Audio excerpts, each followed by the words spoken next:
And now let's talk about the law of compensation. This law states that the law of cause and effect is applied to our abundance. The idea is to serve the world with love, no matter how small or menial you feel it is. Allow others to serve you. Intentionally put yourself in a place of ever-flowing giving and receiving. It is the divine order of things.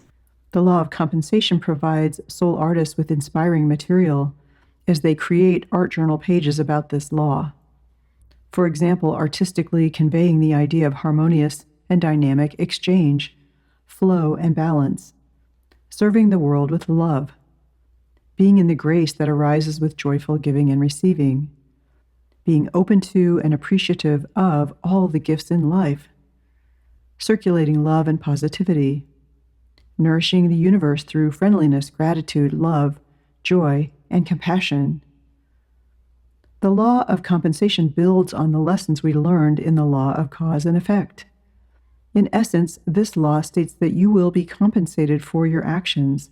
What you do impacts what you get back. You get in return what you give.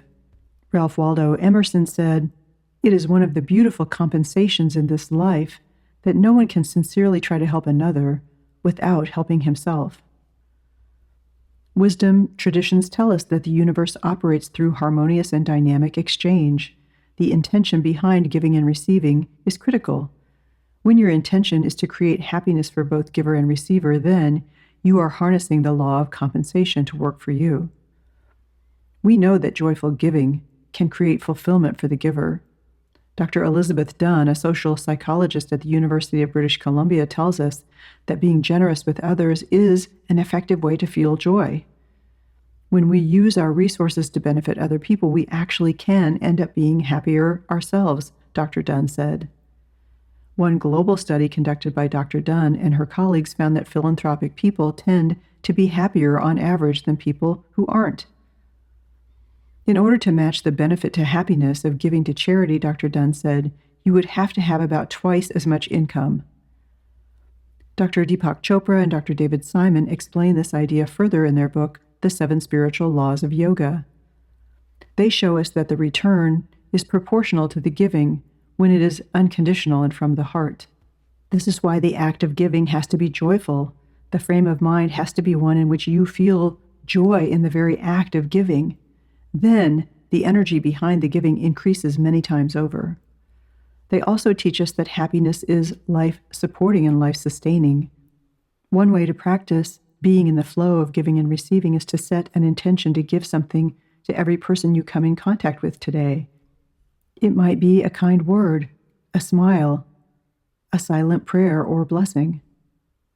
Similarly, being open to and appreciative of every gift that comes to you during the day is a great way to stay in the flow of giving and receiving. This could be appreciating the sunrise, fresh air, the song of birds, your dog's greeting, or a rainbow. It might be a small kindness, a hug, or a helpful suggestion. When you take the opportunity to notice and circulate love, caring, affection, appreciation, and acceptance, you are in the flow of giving and receiving. You are harnessing the law of compensation.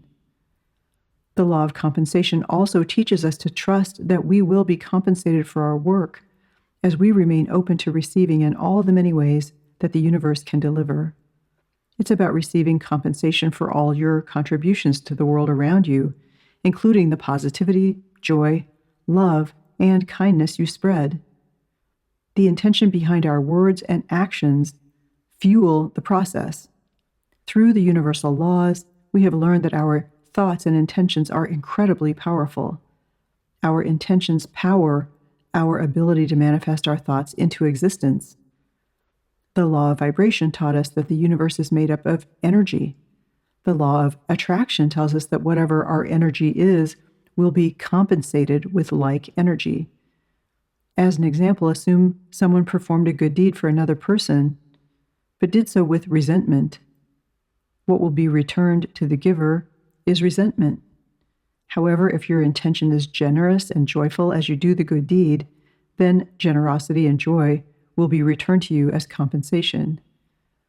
If you are like me, it's easier for you to give than receive. Whether it's a gift or a compliment, I struggle with being a gracious, receiver. As I have walked my spiritual path, this lesson comes up for me repeatedly. I have learned more about this from Dr. Brené Brown. She says that when you attach a negative value to receiving help, then you're really assigning value when you offer it. If you cannot receive help without judging yourself, then in some deep way you're judging other people when you offer it. Many of us attach self-worth to being the giver, but being successful in relationships and in life means being skilled at both giving and receiving.